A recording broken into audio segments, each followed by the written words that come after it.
पंजाब में और सिंध में जी बड़ा अहम मरहले दोनों आज पूरे हुए। मुराद अली शाह साहब सिंध के वज़ीर आला बन गए और पंजाब में एक बहुत बड़ी डेवलपमेंट ये हुई है कि एक तो खातून वज़ीर आला पहली दफ़ा आई हैं मरीम नवाज़ साहब, दूसरा नवाज़ शरीफ साहब ने अपनी प्रेजेंस डिमॉन्स्ट्रेट कर दी है इधर।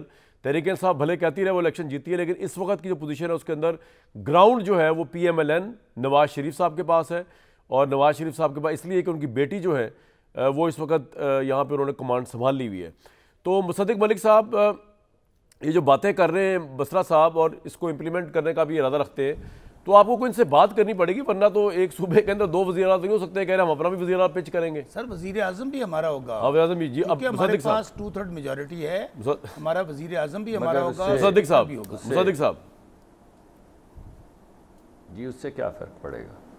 इन्होंने IMF को भी ख़त लिख दिया तो क्या फ़र्क पड़ा है? यानी इन्होंने सिर्फ आवाम को ये बताया है कि हम यहाँ पर दिवालिया मुल्क को करना चाहते हैं।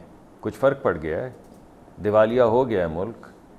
इससे पहले जो इन्होंने वो जो फ़ोन किए थे एक दूसरे को और कहा था IMF को कि इस मुल्क को दिवालिया कर दो, बैंकरप्ट कर दो, तो क्या हो गया था? हो गया था मुल्क बैंकरप्ट? नहीं हुआ था भाई। अल्लाह, अगर आप मेहनत करें और अल्लाह का फजल हो, अल्लाह आपके साथ हो, तो मुल्क तो बच ही जाएगा। आपके कहने से तो मुल्क बर्बाद नहीं होगा। आप एक नहीं 10 काबीना बनाएं, आप एक नहीं 50 स्पीकर्स बनाएं। आप बेशक सड़क पे आएँ मगर पुरअमन एहतजाज करें। सवाल सिर्फ इतना सा है कि एक रास्ता ये भी है कि आप असम्बली में आएँ और असम्बली में आके ये तमाम तरीक़ाकार आप 1990 से शुरू हो जाएं। आज तक कोई इलेक्शन ऐसा नहीं गुजरा जिस पे कोई भी मुतमईन हो, और अगर ऐसा है तो आप असम्बली में आके इस तरीक़ाकार को क्यों ठीक नहीं कर लेते? आप क्यों EVM, आप सोचें अगर आज वो इलेक्ट्रॉनिक वोटिंग मशीन्स होती तो नामो निशान ना आपको मिलता किसी चीज़ का। आज तो फिर भी आप फॉर्म 45 की बात कर रहे हैं, फॉर्म 47 की बात कर रहे हैं, हमारे भी कुछ दोस्त एहतजाज कर रहे हैं। लेकिन अगर आप इस वजह से कि आपका प्लान ये था कि आप इलेक्शन चुरा लें, आप सिर्फ रिड्यूस करके EVM के ऊपर चले गए, तो आप आइए ना, एक रास्ता है। मैं ये नहीं कह रहा कि सिर्फ यही रास्ता है। हमने तो आपको यही कहा है कि आप असम्बली में आएँ। अगर आपको हम पे शक है तो आप हुकूमत बनाएं, आइए असेंबली में कमीशन बनाएं। पिछली दफ़ा 2018 में इमरान खान साहब ने कहा मैं कमीशन बनाऊंगा इलेक्शन में धांधली पे, क्यों नहीं बनाया? क्या हो गया फिर? एकदम कहाँ चला गया वो कमीशन? राइट, क्यों नहीं बैठ के चीज़ें ठीक की? इस वजह से एक रास्ता और है, और वो रास्ता ये है कि अगर अवाम ने आपको ट्रस्ट किया अपने वोट के साथ, और हमने तो आपको मुबारकबाद भी दी है जो लोग जीते, हमने तो आपको दावत भी दी है कि आप आके हुकूमत बनाएं, ठीक, और अगर आप समझते हैं कि इतना गलत हुआ तो हुकूमत बनाएं और तहकीक कर लें, और ये जितनी बातें आज आप कर रहे हैं ये सब एग्जीक्यूट कर दें। मगर आइए ना, आपका पॉइंट आ गया जी, काम भी तो करें। एक मिनट से, जो मुल्क के गरीब लोग हैं, पहले भी आपने बुजदार प्लस लगाया, फिर आप उसी रास्ते पर चले हुए। अरे भाई, आके हुकूमत लें और चलाएं और लोगों के दुख दर्द का मुदावा करें। राइट, इस वजह से लोग आपको ये बड़ी अच्छी अप्रोच है जी, देते हैं कि आप एक पैरेलल कोई बना लेंगे। ये बड़ी अच्छी अप्रोच है। अब ये अब चलने देंगे तो बात है। न्याई साहब, मैंने आपसे सवाल पहले पूछा था, उसका भी जवाब तशनीकी रहेगी, मैं मिला के दोबारा पूछ रहा हूँ। IMF को लेटर लिखना हो, अपना वज़ीर आला पिच करना हो, अपना वज़ीर आज़म पिच करना हो PTI की तरफ से, ये फ्रस्ट्रेशन है या ये एक स्ट्रैटेजी है? फ्रस्ट्रेशन इस ज़िम्न में कि आपको लगता है कि मरीम नवाज साहिबा के आने से ग्राउंड तहरीके साहब को लगता है कि जीत के भी हमारे हाथ से निकल सकता है अगर उन्होंने डिलीवर कर दिया? Your take sir. कामरान साहब एक सेकंड जी, मुसद्दिक साहब कुछ कहना चाह रहे हैं। जी मुसद्दिक साहब बताएं। मुसद्दिक साहब बोले फिर न्याय साहब। जी, मैं सिर्फ ये ऐड करना चाहूँगा कि मैंने 10 साल मरीम नवाज साहिबा के साथ काम किया है जी। ना सिर्फ मैं उनको मुबारकबाद देता हूँ मुंतखब होने पे, बल्कि मैं आवाम को मुबारकबाद देता हूँ। मुझे पता है वो किस डिलीजेंस के साथ काम करती हैं, और अब आपके सामने भी आ जाएगा। ठीक, उनको मिलाइन करने की कोशिश की गई कि पता नहीं एक मीडिया सेल है, उसने पता नहीं कैमरे लगाए हुए हैं।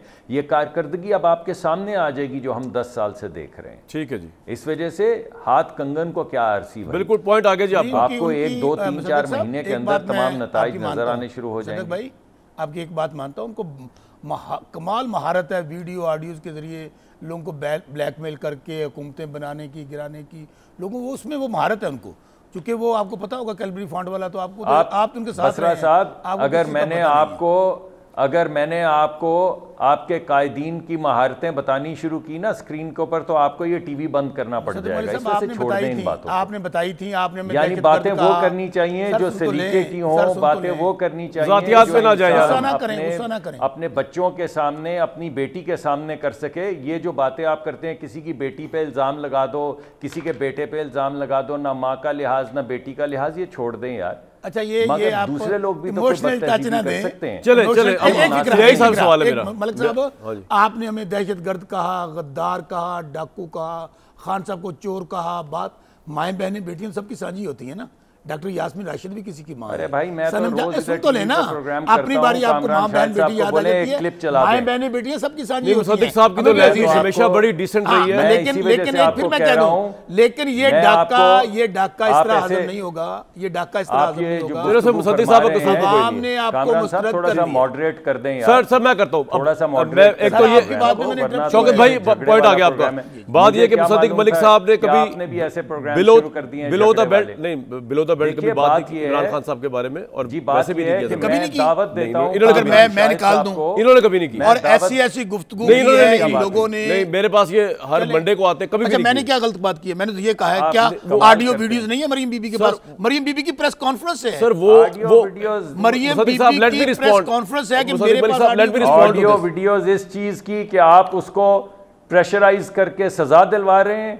हाँ, मैं ये क्या चाह रहा था कि ऑडियो वीडियो से मुराद कोई और ऑडियो वीडियो नहीं है, वो एक जज की वीडियो का मामला था और वो पेश भी की गई, कोर्ट के अंदर पेश की गई, उस जज को फारिग भी किया गया। वो मरियम साहबा ने उस कॉन्टेक्स्ट में कहा था, उस किसी और कॉन्टेक्स्ट में नहीं कहा। ये मैं इस हद तक तो मैं मुसद्दिक मलिक साहब से एग्री करता हूं, लेकिन हम आगे चलते हैं। मेरा सवाल नहीं सर, नहीं, वो उन्होंने ये कहा, हम अगर ऑडियो वीडियो से मुराद लोग कुछ और ले लेते हैं ना। हम ऑडियो वीडियो उस जज की थी, उसमें ब्लैकमेल उनको नहीं किया गया, वो खुद आके बयान दे रहा है, तो क्या किया जाए? लेकिन बहरहाल वो तो जज से पूछे ना। अच्छा, अब याद करें उनके जोड़ीदार जज जो है, वो जो कौन है आजकल, जज बशीर जी, याद है आपको? इमरान खान को इस केस में उन्होंने सजा सुनाई है इद्दत वाले में।